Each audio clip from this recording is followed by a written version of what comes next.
Hello everybody and welcome to episode 3 of the CaliCriticCast, and today I have a very special guest with me, one of my favorite reviewers on YouTube, Mr. Cacman11. Hello everyone, it's Cacman11. Hi! Alright, and we had a couple of topics to throw at you guys, and the first one though is for a film that went on demand a few weeks ago now, well, actually on September 1st last week, and that is Red State, which we haven't done video reviews for it, but technically I have because I reviewed it on the Rough Cuts. But we're going to share our thoughts with kind of a spoilerish discussion for it, so I'll put an annotation, like go to the next thing if we spoil it too much. So yeah, that's your warning right there, but here we go. You want to start? Yeah, sure. So, Red State, it's a huge departure for its director, Kevin Smith. And of course, Kevin Smith, if you don't know him, then here's the rundown. He loves making jokes about penises and bodily fluids and women and sex. And That's a lot of his whole movies. thing. It's really raunchy comedy that is his trademark. And Red State is his huge departure from that and into the religious action, thriller, horror genre. Really weird, kind of just came out of nowhere. But it's supposed to be kind of making fun of the Westboro Baptist Church. And it's basically about three really horny teenagers who want to hook up with this older woman on a Craigslist-like website. So they go to her house and like, oh, we're drinking beers. Look, we're going to screw this lady. Oh, yeah. And then, of course, they get like knocked out and drugged.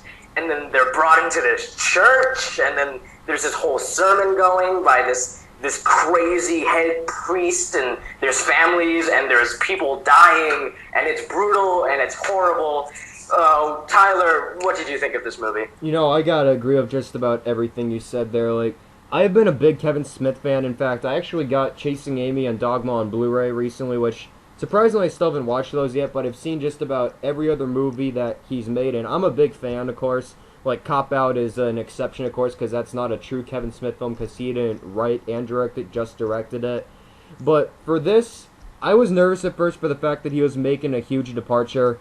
But in the end, I thought it was going to be like his huge magnum opus masterpiece, like from the stuff I had seen before.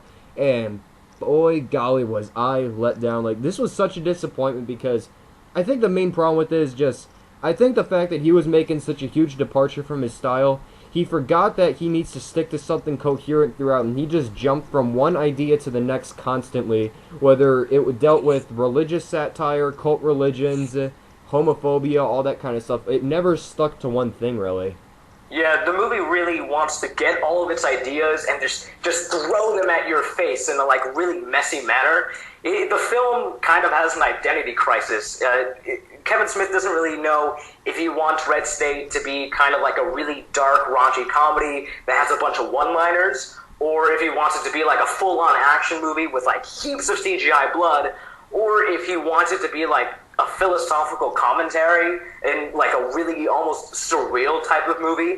I can't say that I was necessarily expecting this to be a masterpiece, because I mean, when you have a comedy director and then you give him this really, or rather he makes himself this really ambitious project, it's kind of one of those, it feels like this whole time that we were going to get a rough draft, and then maybe with this film he would keep making kind of serious horror, maybe other genre films that weren't comedy. I felt like this was his first step in, but now that we've learned that this is probably his first and last step in this genre, it's a bit depressing because it's really just haphazardly made. Yeah, I gotta agree with all that, though. Back to what you said about the action in the film, like, I actually thought, like, there was barely any at times, because it was just quick shots of people shooting guns and bullets flying, and then that was about it. But I think the main reason, like, why that second half just did not work, and by the way, I think a lot of people have been saying this, but the second half was kind of like a take on, you ever heard of the Waco siege before?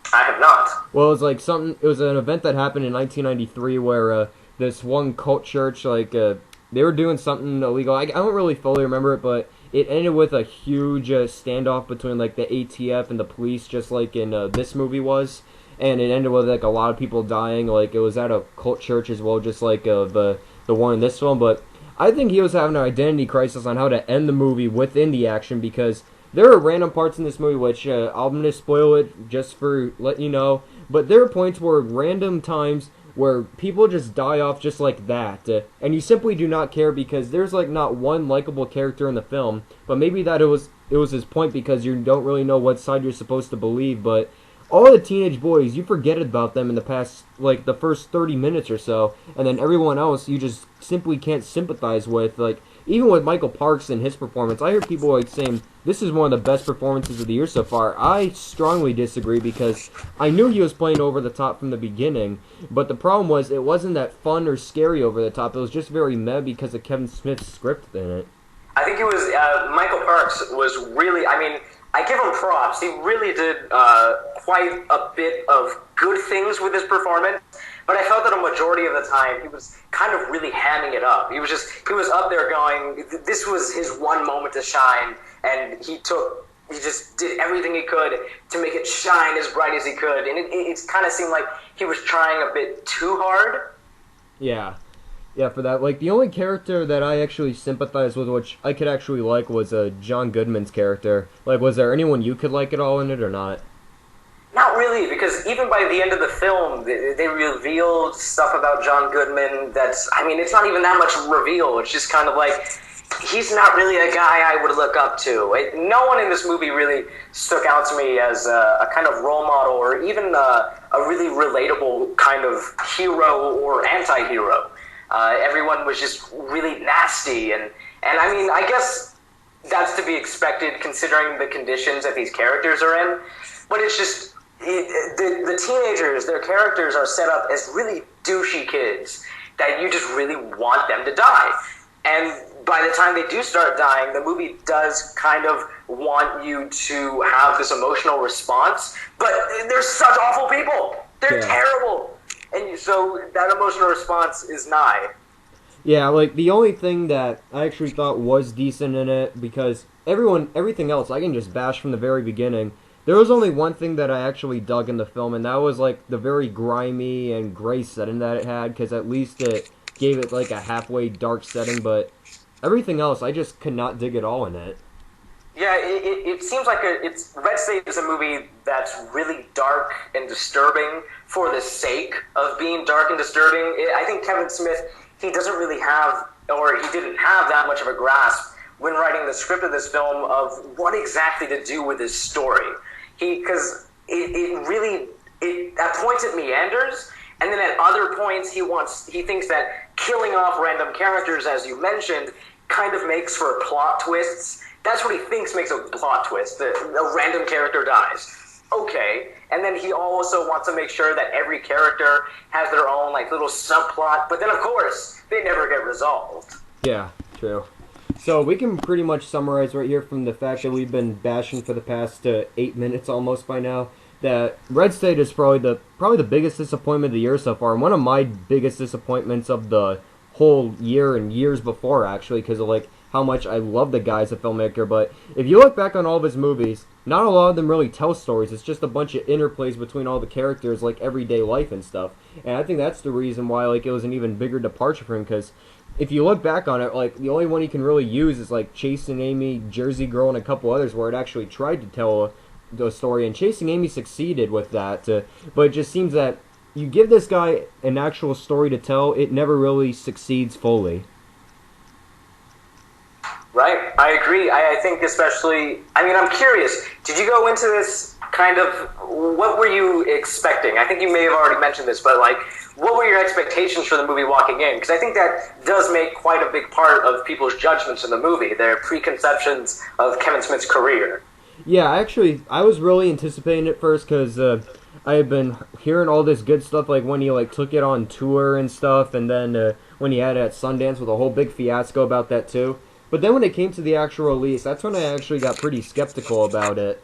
And that's the point where I went, okay, so maybe I won't love it as much as I thought I would, but hey, it still could be okay. And then when I saw your rating for it, and then also Brandon from Let's Talk Movies, and then Ivan from Half Asian Reviews saying like he dislikes it even more, that's the point where I got really skeptical at first. So I went in lowering my expectations when I finally saw it. And in the end, it just really turned out to the way we both summarized it before already. Right. I mean, I have to say that I walked into this as like a really diehard Kevin Smith fan. I love, or used to really, really love and respect the man. But after this, it's kind of altered my viewpoint on him a bit, because he has been exceptionally proud about his work on this, and I think his pride has gotten the best of him in marketing and supporting his own movie. Red State, it might be the biggest disappointment of the year for me. Who knows? There might be other films out there that just crush my heart. But as far as right now is concerned, I think it's fair to say that it is. Yeah. So moving on a brighter subject now, we're going to now give like a kind of short reviews of what is one of our favorite movies of the year so far. And I think it's definitely in your top 3 so far from the way I've seen your reviews so far this year. And that is Attack the Block. Attack the Block, bruv! Yep. And I finally saw this on Wednesday this week, which I had to drive 45 minutes to, but it was probably the best 45-minute drive I've taken to a film. I absolutely loved it. I really dig British humor and like British comedies in general. Like, besides Edgar Wright's movies, there's also the comedy In the Loop, which I thought was extremely underrated from 2009. But this movie, the fact that it was a debut for the filmmaker and the fact that he's working with Edgar Wright on future products, it made me really anticipate even more. But the film just exceeded my expectations because I literally find it as kind of like a British version of Zombieland in a way, because it bashes together so many of these different genres. When you have sci-fi, horror, comedy, thriller, action, all that stuff, it just all fleshes together so well, and that's what really made this movie, because even between all the action and sometimes some really intense sequences at times, it still knows how to make you laugh because the humor is so clever and tongue-in-cheek. Right, I agree with you on a lot of those aspects, except I would say that this is miles and miles ahead better than Zombieland. I think, for me... Yeah, I actually forgot to bring that up too, actually. Because there's some people that praise Zombieland, saying it's one of the greatest films of the last decade or so. Like, I disagree. It was enjoyable, but like after watching this, I still find it superior. Absolutely. I mean, they're really different films, but I see the comparison you're making. For me, Attack the Block is kind of just the epitome of fantastic filmmaking. It's a paragon of cinema. It is so good. It does everything that a great, just absolutely classic movie should do. It has memorable characters that you absolutely care for. It has a really engrossing and also enchanting storyline. It has a lot of tension and a lot of fear, and it also provides a ton of excitement. Attack the Block is basically fueled completely by pure, raw energy, and it shows Joe Cornish. I can't wait for all of his future projects. I believe he is writing Ant-Man, and he is also the writer of the upcoming Steven Spielberg film, The Adventures of Tintin. Yeah, I think, isn't he writing Ant-Man with Edgar Wright as well? I believe Edgar Wright is set to direct that film, and, knowing him, he's probably writing it as well. Yeah, because if you got Edgar Wright directing a film, there's like a 90% chance that he's writing it as well. But I almost see that Joe Cornish is... I don't know if this is completely true or correct in my opinion, but I almost see this guy as kind of like a mini protege of Edgar Wright because of like all the genre mashing he does, but also like taking the time to kind of make fun of the genre just a little bit, but adds in tons of comedy to keep you entertained. I really agree. Whoops. Hey there. The big difference, I think, between Joe Cornish and Edgar Wright is, not only Edgar Wright has really huge stylistic flares, but Joe Cornish, he doesn't exactly focus that much on like the nostalgic bits. I think he tries to make, well, then again, I'm only basing this on the one film he's done, but Attack the Block it doesn't have a bunch of little nostalgic bits. The whole film is kind of its own nostalgic bit. Yeah, like, I'm gonna actually, not many people know this, but I'm actually mad about regretting doing this too, because I actually had 2 times I could have seen this movie several months ago. Like, one of them was all the way back in the last week of May, I think, leading up to my high school graduation day. And I had passes to see it, but of course, being the idiot I am, I used my pass to see The Hangover Part 2 instead, and boy, was that a regrettable decision. But then I ended up getting passes to see it at Comic-Con But the problem was they were showing it right after Drive ended, so I had to choose one or the other basically because I knew I couldn't hold a spot in line right after walking out of that. So I saw Drive and that was great. Just I was so tired when I walked out of Attack the Block, and I already saw like the line was super long, so I just gave up. And worse enough, I missed out on a post-film Q&A that they were gonna do with Joe Cornish, Edgar Wright, and the lead star John Boyega. So yeah, 4 months later, and look where we're at now. Oh boy, I have the same experience. I got passes twice, I believe, to see this, and I couldn't do it both times. And now looking back on how amazing this film was, I mean, I guess I regret not seeing it earlier, but I'm just so happy that I saw it. Yeah. All right, so there's our short bit on Attack the Block. Definitely one of the best films of the year so far. Destined to be a cult classic in the future as well. And if you're listening, if you've not even heard of it or even seen it yet, do us a favor and please watch it now. Kevin approves that message. I approve that message 100%. And now we're moving on to the Venice Film Festival, which recently ended with handing out the Golden Lion Award. And we're going to talk about some of the films that were part of it that are releasing later this year. But I think the one that we definitely have to talk about is the one that won it in the end, which one that wasn't really on a lot of people's radars, but it won in the end, and that was Stephen McQueen's Shame. I haven't heard much about this movie. I only know that Stephen McQueen really likes using Michael Fassbender as an actor in his films, and you know what? Michael Fassbender, he's good in my book. So Stephen McQueen, I have to check out his things. But well, what's up with Shame? Yeah, like, from what I hear about this, it's, all they really give on the plot synopsis, which is pretty short on, I'm just reading this off of Wikipedia, which it's not the most reliable source in the world, but it says that Michael Fassbender plays this guy living in New York City, and he has trouble controlling and managing his sexual compulsions, once his younger sister, played by Carey Mulligan, moves in, so it's gonna be interesting. Like, it already sounds like it's pushing an NC-17 rating at the same time, but ooh, that sounds weird. yeah. Ooh.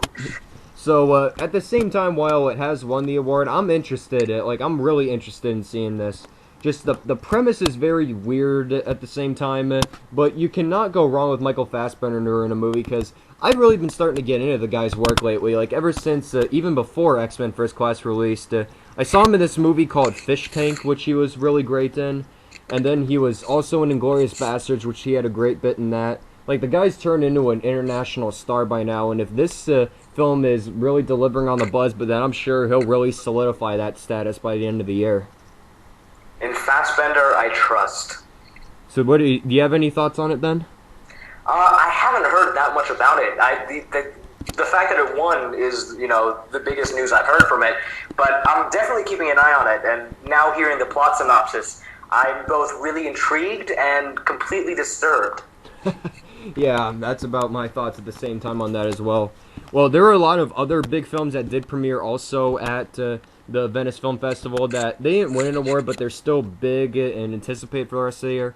And the first one on the list is The Ides of March, which that was actually the opening film of the festival, which it's one of my most anticipated of the year. But at the same time, while the reviews are a little mixed, saying that like this movie's not as great as it could have been, I'm still anticipating it. Like, it's got an all-star cast. You got George Clooney directing it, and we only got to wait a little while more. So, what are your thoughts on it? I love Ryan Gosling. If you were to ask me who I have a man crush on, it's probably say Ryan Gosling. I said that in my Drive review. Oh God, I'm so glad we're on the same page with this. Ides of March.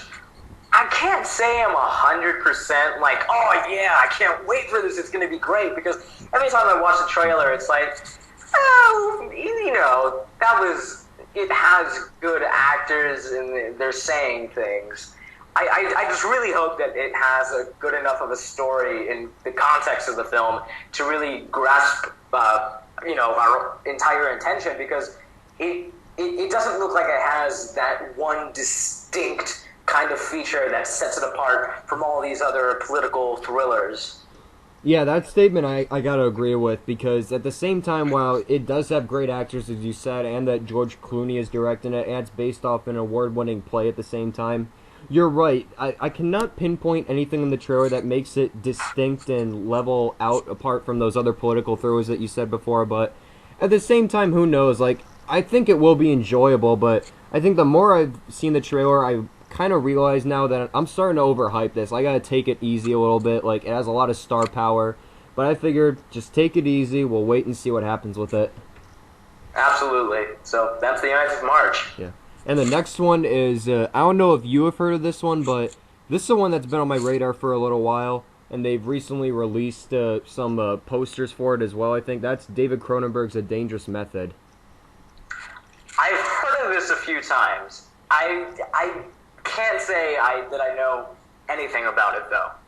Yeah, Cronenberg's a masterful director. Like, back in the late 70s and 80s, like, he made some of the greatest body horror genre films. Like, I'm thinking, in fact, he's actually probably considered to be the inventor of that genre as well, with, like, Scanners, Videodrome, Shivers, which I just recently watched, aka Didn't he also do The Fly?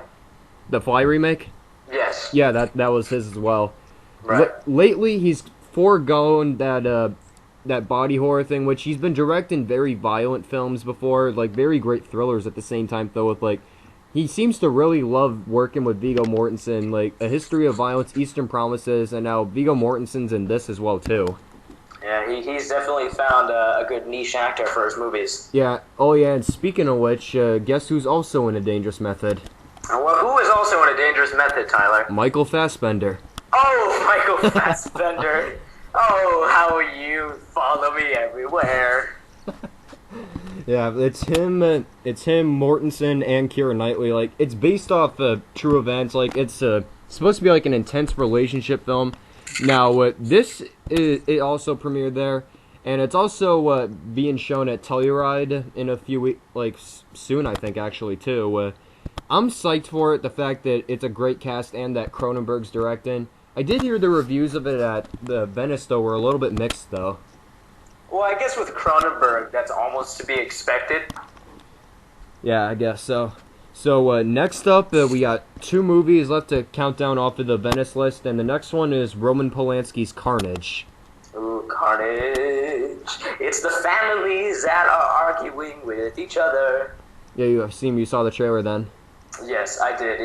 I'm definitely interested. I can't say I'm really surprised for it. Excited for it yet. But I'm hoping that it just hits me and kind of knocks me on my feet, because I've very recently come across Polanski's films, and I am a huge fan. So Carnage, right up my alley. So you saw Chinatown then, right? I have. Yeah, that's one of my that's still my favorite film of his. That and The Ghost Rider are actually the only ones I've seen of his. Yeah, I need to catch up on all of his Criterion releases. Criterion DVD, product placement right there. Buy some; they're fantastic. I'll have to. I finally came across what the Criterion collection was like a few weeks ago. I never knew about until then. It's completely magical. I'll have to get around to that then. But from what I've seen of this, and the fact that it's got a great cast, I'm psyched for Carnage. Just one thing that I did hear, like, it already has several reviews that went out, and they were actually a little bit mixed on the film, because while it does look thrilling, it's set up as a black comedy as well. And one complaint I did hear about it was that it doesn't balance, like, the thrilling, intense moments along with the dark comedy that well. That's, like, the one flaw I heard there is with it. Hearing that now is a bit of a bummer, but, I'm hoping that I'm proven wrong by the film itself. Yeah, so I hope I am too. But the final film is the one that's my most anticipated for the rest of the year. It's got an amazing cast in it, like probably the best ensemble for the year so far. And it's most definitely the film that will finally get the lead actor, finally his first Oscar nomination, because he's been robbed so many times. That is Tinker Tailor Soldier Spy. Ooh. You heard of this one? I've heard of this one a ton. You gotta see the trailer for it. Yeah, I've been hearing such absolutely fantastic things about it, and then how people are just so excited about it, that, I've made it almost a conscious effort to avoid the trailer and just anything about the movie. To be honest, I don't know what that movie's about. All I know is that it's supposed to be really good, and I don't know, I'm going to walk in with an empty mind. But, what is the plot to this anyway? Alright, well, they don't really give away much in the trailer either as well, but it's based on a famous novel from 1974, and it has a great cast. He has Gary Oldman, Colin Firth, Tom Hardy, Mark Strong, Ciarán Hinds, Toby Jones, John Hurt. It's a really good cast, but its plot's simple from the way they say it, but I know it's going to be more complex because it's an espionage film and nothing is ever too simple in those movies. But it's about this British secret agent, I think, or something like that. That he comes out of semi-retirement to uncover like a Russian agent who's like a defector or something like that. Well, it's up on my radar then. Yeah, like and early reviews that did go out at Venice, like it didn't win the Golden Lion Award at all, but it received unanimous praise from its screening there, though. Good to hear. I mean, I'm totally on board for it. I'm excited to see it. Yeah, the one problem with it, though, is that originally it was supposed to release in November, but they suddenly pushed the rating to December 9th, which that had me bummed because that's just going to make my anticipation go up even more for it. Absolutely. And now I guess that's all the Venice film releases, like the main ones, of course, that most of us here care about for now, but of course there's others that I'm sure you are looking forward to who's listened to this. But we're moving on to the final topic, and that is the weekend releases right here. So what do you want to start with? I guess I'll start with the big one that I actually saw, which is Warrior, which is, I forgot the filmmaker's name, but I know he made Miracle. It's Gavin O'Connor. Gavin O'Connor, thank you. And of course, it's the big MMA film. It's basically what people are calling The Fighter meets MMA, but I think it's a much different film than The Fighter. It has Tom Hardy and Joel Edgerton, two really underappreciated actors, and they're brothers, and they're fighting, and they're duking it out, and it's emotional. I mean, it's a really good movie. I'll give it that. But I think, for me, it doesn't give you enough story of what happened between these two brothers that makes their relationship so kind of just... It makes it really difficult for both of them to kind of forgive each other for whatever they did, or, you know, even just love each other. And I think if they had expanded on that more, the whole movie could have been so much more just completely emotional. But as it is, it's a really interesting sports drama that it has a really interesting style in its art design, in which it follows one character, Tom Hardy's character, and the camera work is really dark, it's gritty, it's a lot of greens and grays, and then it follows Joe Edgerton, whose character is basically a family man, and it's really colorful, and it's bright, and it's really clear, and I really admire that, you know, the really detailed artistic approach the film had. It's really entertaining. It's somewhat inspiring. I just wish it kind of hit home a bit more in the emotional aspect. Yeah, I also saw it the same day you did as well, and I really enjoyed it. Like, I gave it a 4.5 as my final grade, but I think I might step it down to a 4, just maybe, because the fact that you brought up of how they never really fully explained about the incident that brought these two brothers apart from each other, I have to agree with that, because I remember seeing the movie and I really enjoyed it, but the more I thought about it, what really happened to these two that caused all that? And it kind of just started playing in my head a lot more, that it's almost had me thinking about putting my rating down. But at the same time, like, I agree with just about everything you said, but Gavin O'Connor's a director that I feel like he really needs to just stick to making sports movies, because he made a film called Pride and Glory, which I couldn't even watch half of it because I was just so bored by it. But when he does a sports movie, he really treats the sport with a ton of respect. He encompasses the whole culture and environment of it so well. And he also brings out very realistic performances from his actors, and very raw ones at the same time. Like, he's a guy that perfectly knows how to balance the sports action along with the human drama, and that's what really succeeds in his style. I agree. I would have really liked this film better if it deviated away from the inspirational sports story, and it kept up with its kind of its take on, here are three really damaged characters who are all kind of wanting the same thing. I wish it really went more for that storyline, but it ultimately, it goes with the, oh yeah, hug your guy friends because this is manly, and you get emotional and cry right now, the credits. Yeah, that was one thing. Like, I heard some people, like, some guys even, like, they did even, like, start crying like at the end of the movie. But otherwise, like, it's a really good film. Just it's the better sports drama of the year. Like, I don't even think any other big sports dramas have gone out this year so far. Like, since The Fighter went out, like, it's still solid for what it is, though. But moving on to another film. This is one that I actually saw today. I think, Kevin, you're still gonna see it, but you say, like, right now is not the time, but you can explain that, of course. But that is Contagion. Oh, Contagion. Now, I mean, I guess since Tyler set me up for this, I might as well explain why I won't be seeing this film for a while. This last week, I've been on a bit of a hiatus. This is, I mean, I guess you could consider this my momentary return to YouTube before, hey, reviews come up this weekend. Check out my channel. You know, shameless promotion. The reason I won't be seeing Contagion is because I have been sick this last week. Really ill. And it was not fun. And a movie about a disease that violently kills a bunch of people, probably not up my alley.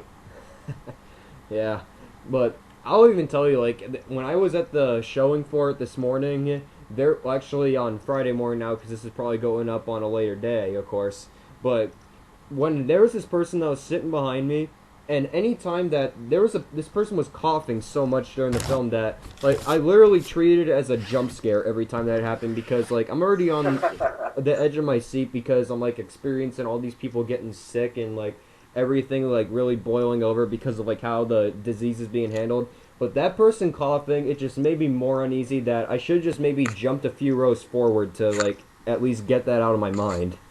Yeah, that's the absolute worst film to watch. I mean, I'm only supposing to have, like, the matinee, like, sick allergy crowd in for.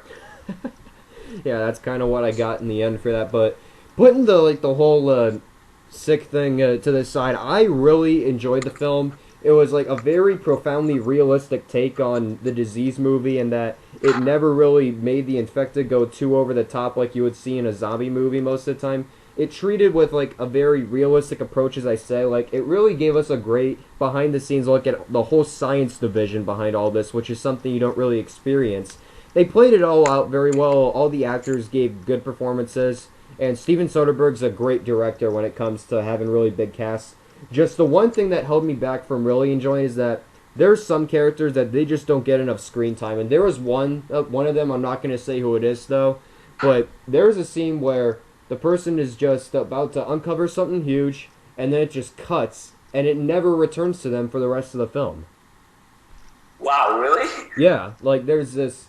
the only thing I'll give away about the character is that it's a World Health Organization scientist, and she's about to do something, but then she gets, like, this message, and then all of a sudden she's just running, like, the camera follows her, and then this is with, like, 25-30 minutes left in the film, and then we never revisit her for the rest of the film. Oh, boy. Like, that was the only main gripe I did have with it. Otherwise, it was a really solid thriller, though. I mean, I'll probably be checking it out soon. I made a deal with myself that if this got, like, really good reviews, I'll probably go see it. So, nice to be reaffirmed. Yeah, like, even has, like, I think it's in the low 80s or so on Rotten Tomatoes right now, and the fact that it's certified fresh like a Warrior is, like, it deserves the buzz that's getting. Just, it is definitely not a movie for everybody, because this is more of, like, a much smarter infection movie, because it doesn't, like, throw in, like, zombies or, like, any of that kind of stuff that you see, like, 28 days later and stuff like that. I was about to say 128 days later. I have 127 hours syndrome when I speak now.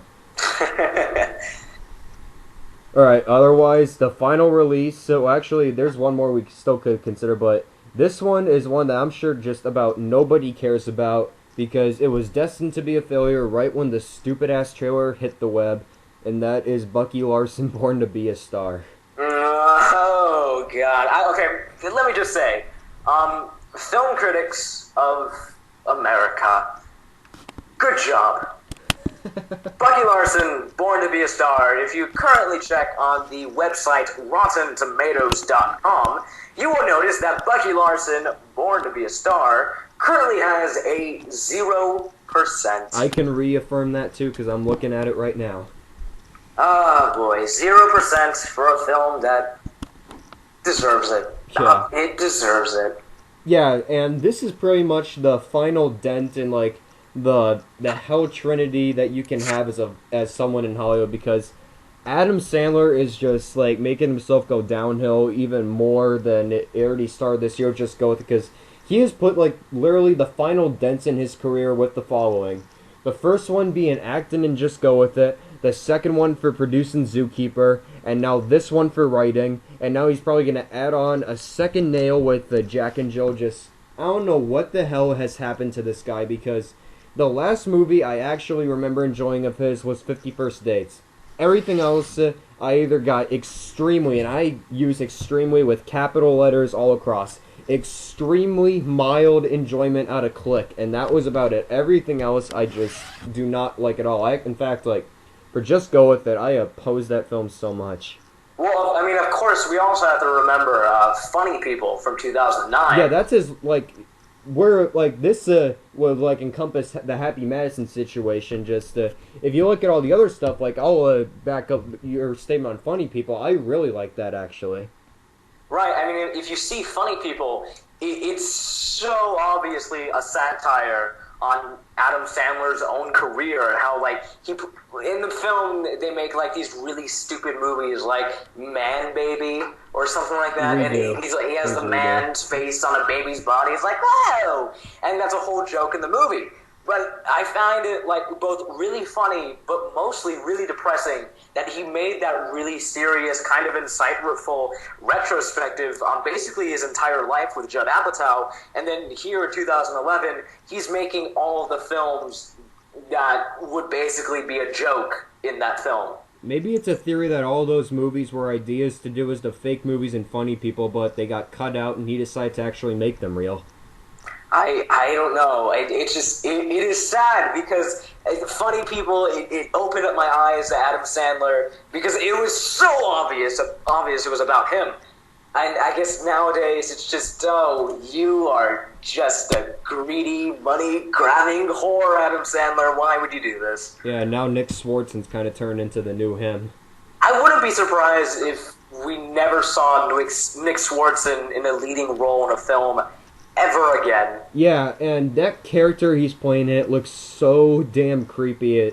I don't know if a lot of people would agree with this, but this is a pretty odd and weird description, but his character literally looks like Coconut Head from Ned's Declassified had a three-way with a beaver's teeth and a haystack, because that's literally what he looks like. Oh, very nice job for bringing up that fantastic show. Yep, back when Nickelodeon was good. Oh, yes. Yeah. Bucky Larson, Born to Be a Star. Don't watch it. It's stupid. For sure. And this is one that we can just throw out if we know anything about it, but I actually saw Chris Stuckman review this today, and he proclaimed it one of the absolute worst movies he's ever seen in his life. And in fact, it has a 7% on Rotten Tomatoes right now, and I almost saw this at a screening a few nights ago, but I already saw Attack the Block that day, I think, or it was actually last night, or I don't remember, but it doesn't matter. But it was Creature. Yeah, with this film, in addition to Bucky Larson, when I first saw the trailers, I swear I thought they were fake. Yeah, I thought they were just made for like some kind of like viral video hit or some kind of joke. But then now finally figuring out that they both came out for real in theaters on the same weekend, it's depressing. Yeah, and this one, if I look up, there's only one positive review for it, and everything else is like a 1.5 or worse at this point. Absolutely. Shout out to Chris Stuckman. Good job on that Creature review. Very entertaining. And uncut. Absolutely. Good job on that. Yeah, so do we have anything else on our table at all or not?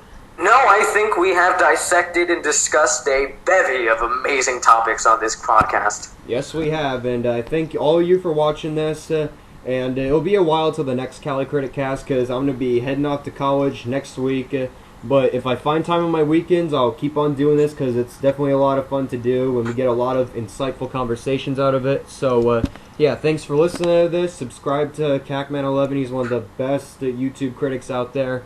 And hope we all have a great day, and we'll see you later. Goodbye, everybody.